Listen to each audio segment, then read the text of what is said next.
כלל התמונות שיש לנו, טלפונים, מצלמה וכל האביזרים, בעצם פעם בחודש אנחנו עושים להם מיון.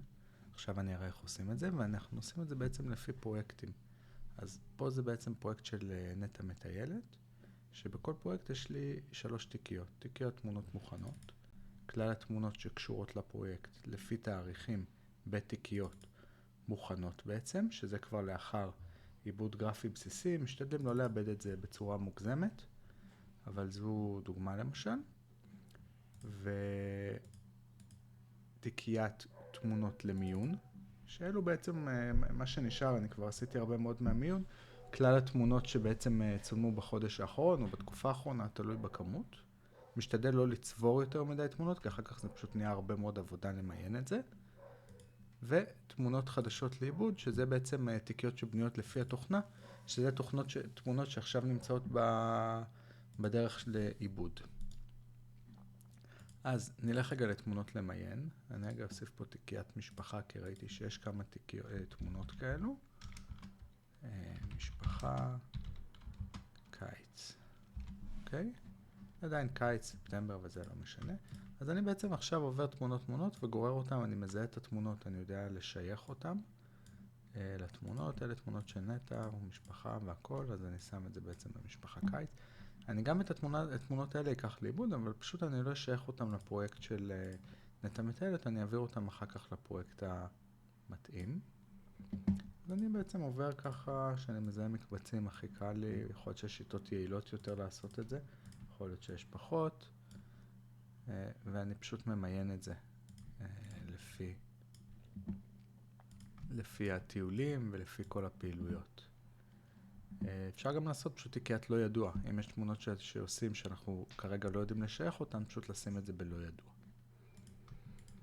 סרטונים אני אשים בתיקייה נפרדת, פה זה כבר מוין ללא סרטונים, אז אפשר בעצם להמשיך ולעשות את זה. עשיתי כבר מספיק דוגמאות כדי שיהיה לנו לעבודה עכשיו. אני לוקח את התיקיות שעשיתי, גוזר אותם, חשוב לגזור כל פעם כדי לא ליצור כפילויות, שם אותם בתוך תיקיית אוריג'ינלס. ועכשיו אני נכנס בעצם לתוכנה הגרפית שאיתה אני עובד. אני עובד עם, תכף נראה אותה פה, אני עובד עם תוכנת Capture One, זה התוכנה הזאת, זה בעצם שולחן עבודה שלה. Capture One היא תוכנה חליפית לאדובי Lightroom, שאלה בעצם תוכנות קטלוגיות שנועדו לסדר את התמונות שלנו כקטלוגים או כקבצי, ובעצם לאפשר לנו למיין אותם, לתייג אותם ולעשות הרבה מאוד אופציות. אני לא צלם, אז אני לא בעצם משאיר לעצמי הרבה קטלוגים על המחשב, אני אוהב לעבוד על התוכנה, לסיים עם התמונות ולהתחיל בעצם מחדש. השאיפה שלי תמיד את התמונות מקור, לסיים, להוריד ולמחוק אותם, ואז אני נשאר בעצם רק עם הפלט במחשב. אפשר בהמשך גם ליצור קטלוג של כל תמונות הפלט, ואז קל מאוד למצוא אותם דרך ה-Capture One, שזה באמת שלב שבפרויקטים מורכבים יותר שווה לעשות. התוכנה בעצם יש לה 3 שלבים עיקריים מבחינתי, שזה היבוא, ואת זה נעשה עכשיו, של התמונות. אחר כך בעצם אני סידרתי את זה פה לפי הרובריקות האלה, עבודה על התמונות. למשל אני בוחר את התמונה, זו תמונה כרגע שהיא באופליין כתוב פה, אז אין לה את הקובץ מקור כי הוא כבר נמחק, ובעיבוד תמונה, אחר כך אני גם אראה דוגמה לזה, אני מאבד את התמונה, ואז בסוף עושה לתמונות פלט. החוצה אני בדרך כלל מוציא אותם בפול סייז, ואחר כך לפי המדיה אני אעלה אותם בגדלים הנכונים. אז בואו נעשה עכשיו דוגמה ליבוא של תמונות. אני לוחץ פה על לשונית אימפורט, אני אעשה את זה לתיקייה ספציפית. אפשר לייבא כמה, אבל יהיה הכי פשוט ומהר לעשות את זה עכשיו למשהו ספציפי. נעשה את זה לתיקיית, מהתיקיות החדשות של הששיות. 2024, טיולי הששיות, לדעתי זה מה שעכשיו עשינו.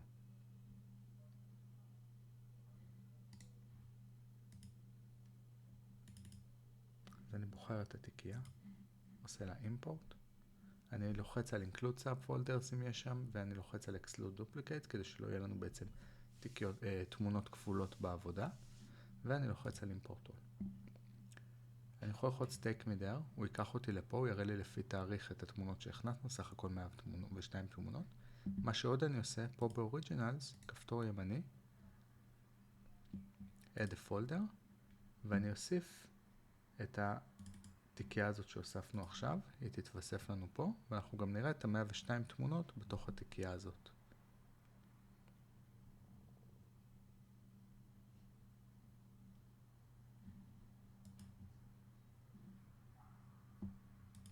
טיולי הששיות, 2024, 9, ועכשיו אני בעצם הכנסתי את התמונות, הכנסתי אותן לתיקייה ספציפית, ואני יכול להתחיל לעבור על התמונות. הדבר הראשון שאני עושה זה בעצם ממיין אותם.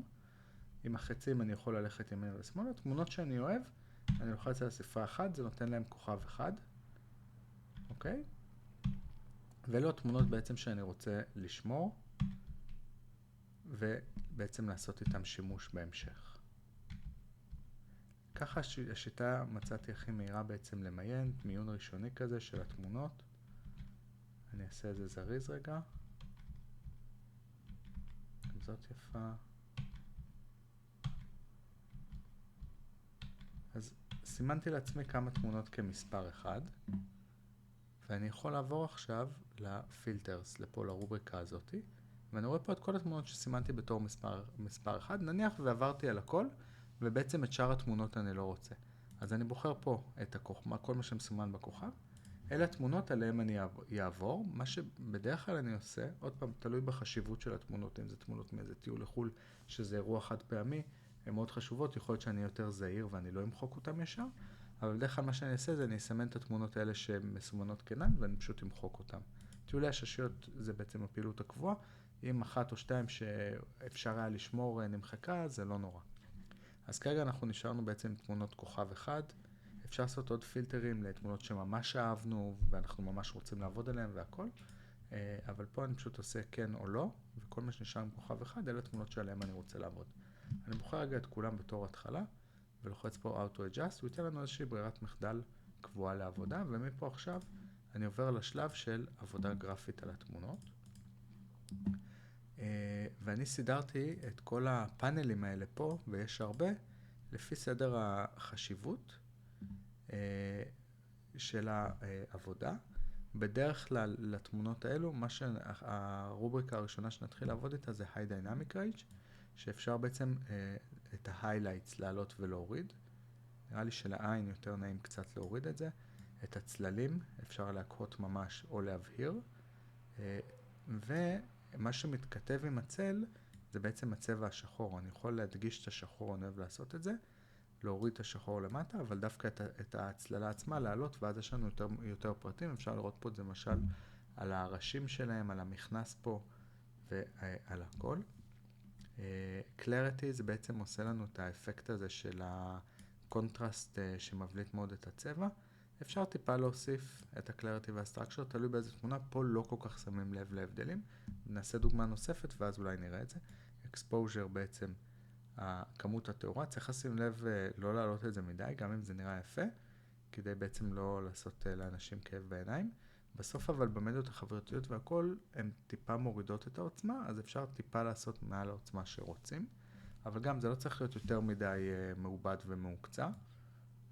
ברייטנס גם זה עוד וריאציה שאפשר להוסיף ולהוריד. התמונות בדרך כלל צריכות להיות בהירות, כדי שיראו מה קורה, גם אם המגמה שאנחנו רוצים זה שהן יהיו חשוכות. סטורציה לרוב זה בעצם הצבע, זה יהיה שחור לבן לגמרי וזה יהיה עם צבע חזק. אני לרוב מוריד את זה קצת, את העוצמה של הצבעים.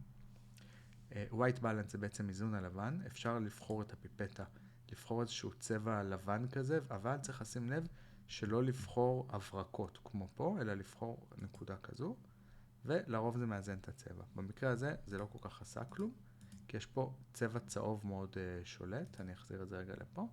אפשר לנסות לעשות את זה בעצמנו. הקלווין, מה שרשום פה, זה בעצם שולט בגוון הצהוב לעומת הכחול. שוב, זו תמונה מאוד קיצונית בהקשר הזה. וטינט שולט לנו בירוק לעומת ורוד. אז נמצא איזושהי דרך לזה. התמונה הזאת היא נורא נחמדה, אז באמת הייתי משאיר אותה כפי שהיא. Color Editor זה מאפשר לנו לקחת צבע ספציפי, ואולי פה זה דווקא יעזור, ולעבוד עליו באופן פרטני, ותראה איזה יופי זה עשה את זה פה. ממש הורדנו את הצהוב לחלוטין, מה ששלט בתמונה.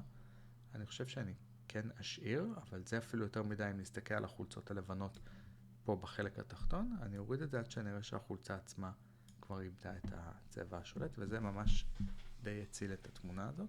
אפשר את אותו דבר אולי לעשות גם לכחול ששולט פה בחצי השני של התמונה, וגם אותו להוריד, ואז ממש הכל יחסית יסתדר. זה אם רוצים לנסות, נקרא לזה לנרמל את התמונה ולא להשאיר לה איזה שהם אפקטים. ספציפית פה אני חושב שאני אוהב את זה באמת בצורה הזו. כל פאנל יש לו את החץ הזה שבעצם מאפשר לנו לחזור אחורה. אז אם נלך פה לקולר אדיטור ונלחץ על החץ, אפשר לראות מהר מאוד על ההבדל, נוחץ קונטרול זל כדי לחזור, ואפשר לראות שזה באמת עזר מאוד לתמונה, לקולר אדיטור. יש לו עוד פונקציות של סקין טון ועבודה מתקדמת יותר, נראה אם תהיה לנו תמונה אחרת אחר כך להראות את זה. קולר בלנס בעצם מאפשר לנו לקחת למשל ההיילייטס ולתת להם איזשהו צבע, שבמקרים גם של תמונה כזאת שמאוד הושפעה מתאורות לא אחידות, יכול להיות שזה גם יכול להיות נחמד ולעזור. אני מאוד אוהב את השילוב של הכחול פה עכשיו. זה למשל ירוק עם טורקיז, וזה חזרה לצהוב שהיה מקודם, אבל עכשיו הוא גם אולי נראה קצת יותר טוב. אני נניח ואני רוצה לעשות פה להיילייטס את הכחול הזה, אבל, ופה אני יכול להוריד את העוצמה של מה שראינו עכשיו, ולעשות לזה עוצמה עדינה יותר, כדי שזה לא באמת ישתלט חזרה. מה שכן, אני רואה שזה שוב משתלט בצד ימין על הקרקע שמה, אז יכול להיות שאולי דווקא לא כחול, אולי איזה אדום.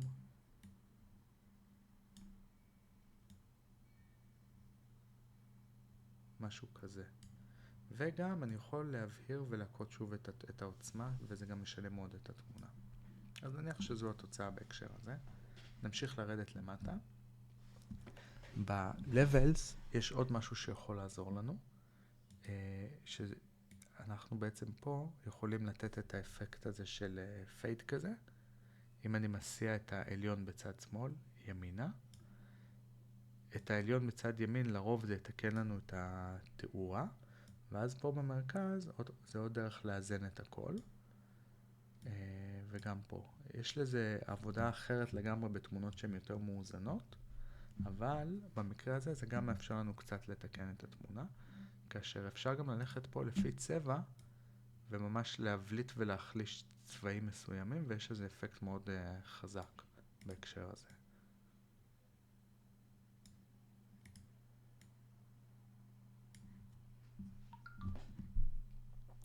קרב, יש לנו אפשרות אגב לעבוד עם פריסטים מוכנים מראש, אבל לפני כן אני אראה שבדרך כלל מה שעושים זה לוקחים אותו טיפה פה למעלה בחלק הזה, ואת החלק הזה לוקחים מעט למטה, ואז באמצע אנחנו יכולים לשחק עם זה. השליטה בו היא טיפה קשה, אז לרוב אני משתמש במוכנים מראש ומקסימום מתקן אותם. זה מה שניסיתי בעצם לעשות מקודם. שרפנינג בעצם מאפשר לנו לחדד את התמונה, אפשר להתקרב לפה ולראות אם זה עושה איזושהי השפעה. התמונה הזאת ברזולוציה לא כל כך גבוהה ויש לה הרבה פרטים, אני לא בטוח שזה אפקט שצריך לעשות פה. נויז רדקשן דווקא כן יכול לעבוד, הוא בעצם מחליק לנו את הכל, קצת מטשטש אותו. אפשר להסתכל על שיער עכשיו, לעומת עכשיו. לא יודע אם הייתי שם את זה על העוצמה הגדולה ביותר, אבל הייתי שם את זה משהו בסגנון הזה. אני לא מראה פה דברים מדויקים, ממש הסבר מפורט לכל אחד מהדברים, אני רק מראה איך להגיע לאיזושהי תוצאה שיכולה להיות לנו נעימה לרוב התמונות. ויני 18 בעצם עושה לנו את האפקט הזה של המצלמות, של העדשות, ולימין בעצם מוסיף לנו הרבה לבן בצדדים, דווקא לתמונה הזאת זה מעניין, ולשמאל מוסיף לנו הרבה שחור בצדדים. אוקיי, אני אלך על משהו כזה. פילגריין מוסיף לנו בחזרה נקודות, אבל שהן יהיו בצורה אחידה.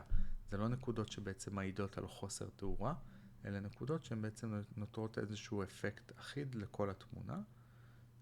אם אני משתמש בזה, אני לא משתמש בזה חזק מדי. וזהו, זה בעצם בהקשר של העיבוד התמונה הזו.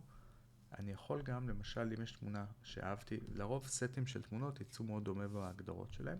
אני יכול ללכת פה לקופי, ולהעביר את אותם הגדרות לתמונה הבאה. ואני בעצם מתחיל את התמונה הבאה שלא מאפס. במקרה הזה אני לא בטוח לגבי זה. ננסה אולי פה, כי גם פה יש את השולט של הצהוב הזה. ואז התמונה הזו וזו הן קצת יותר דומות במאפיינים. למשל, אבל אם ניקח את התמונה הזאת, והתמונה הזאת ונעשה את זה, אז אנחנו ממש נראה שהן כבר נהיות זהות, שאפשר אפילו להריץ אותן ברצף, והן נראות מאוד דומות. זו תמונה שגם נעשה עליה מעבר זריז, ונסתכל עליה, כי זו תמונה של אור יום, תמונה קלאסית. מה שעשיתי, ואני רגיל לעשות את זה פשוט מהקיצורים, אני אראה את זה שלא מהקיצור, זה קודם כל השארתי את התמונה. יש לנו פה, אני אוהב שכל הקווים האופקים, למשל הגדר הזאת, הם אנכים. אני אקח איזשהו פס אורך כזה, של מה שנראה לי שיהיה ישר, ועכשיו זה בעצם מתיישר. אפשר לראות שגם נטע פה עומדת עכשיו בצורה ישרה. אני עושה את זה עם הכלי הזה פה למעלה. דבר נוסף שאפשר לעשות זה גם קרופ. לדוגמה, אני בלחיצה ארוכה על הקרופ, עובר למסגרת 4-5, ו-4-5 אנכי זה בעצם הפורמט המיטבי בשביל להעלות תמונה לאינסטגרם. אז הרבה פעמים אנחנו גם עושים את הקרופ הזה, ובתור פלט לתמונות, ואז אנחנו יודעים שישר זה עובר טוב לאינסטגרם.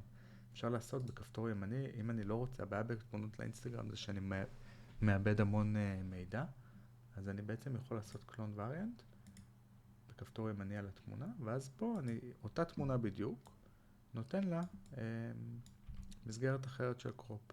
יכול לשלוט בזה, למשל לעשות 9-16, פורמט רחב, ואז יש לי את אותה תמונה, פעמיים בפלט, פעם אחת לאינסטגרם ופעם אחת לא לאינסטגרם.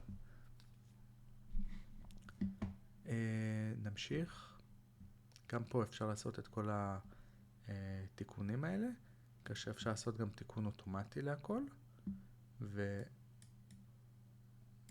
אני לא רוצה לבזבז עוד זמן בעצם בלתקן עוד תמונה, כי סך הכל גם עניין של ניסיון, וגם מבחינתי אפשר לעשות את זה שהעיקר שהתמונות יהיו מאוזנות ויפות, עם טיפה פחות צבע. וגם את זה אני יכול להעתיק את ההגדרות למשל, להעתיק אותם לפה ולפה, שזה תמונות דומות. זאת כנראה צומה מעט לאחר מכן, אז אני גם נראה טיפה חשוכה יותר, אני פשוט מוסיף לה קצת ברייטנס. אני חושב שפה גם הייתי מוריד מהקונטרסט, אם ניקח עד מינימום קונטרסט ומקסימום קונטרסט, הייתי מוריד ממנו פה במקרה הזה. השמיים פה צולמו בשקיעה, אז בגלל זה הם נראים נורא לבנים כאלה, קצת פחות מוצלחים בכיוון. Shadows, פה בעץ אפשר לראות ממש מה קורה כשאני מוריד אותו למטה, וכשאני מעלה אותו למעלה. אז צריך למצוא איזשהו איזון. ואפשר להוריד פה את השחור, ואז זה ממש מחשיך רק את הצבע השחור, ועדיין משאיר לנו את הפרטים בתמונה. אז עד כאן בעצם עבודה על התמונות, נניח ובעצם איבדנו את כולם. בואו נעשה רגע את זה ככה להכל, apply. ונניח וזו תוצאה טובה, אפשר כמובן להגיד שלא, למשל, ונתקדם. אז אני בעצם עכשיו בוחר את כל התמונות עם Ctrl A, ועובר לגלגל שיניים, ועושה בעצם פרוסס. הפרוסס יוציא לנו את התמונות החוצה לתיקייה. התיקייה הזאת תהיה בדסקטופ, ותכף נגיע אליה. נותן לנו את הזמן בעצם שלוקח לו לאבד את התמונה. הוא מוציא אותם לאקספורט פול סייז לפה, ובעצם פה הוא בונה אותם. כאשר פה אני אמיין אותו, ייתן לתיקייה הזאת אחר כך שהוא יסיים בחזרה את השם, למשל הששיות ספטמבר 2024, ואעתיק אותה למקום של התמונות המוכנות. התמונות האלה הן בנפח עדיין גדול, 12 מגה, אבל זה לא הנפח שהיא הייתה כשהיא צולמה, זה נפח קטן יותר. על התמונות האלה, פעם שהן כבר מעובדות, אז אפשר פחות לעשות את המניפולציות שעשינו מקודם, כי זה כבר גרסה שנייה של התמונה. יש בה פחות מידע מן התמונה המקורית. אז ברגע שהוא מסיים את זה, אני משנה את שם התיקייה.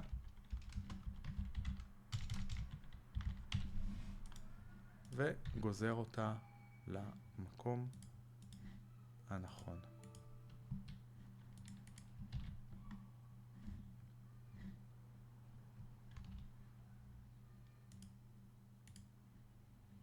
תמונות מוכנות, שם אותה פה.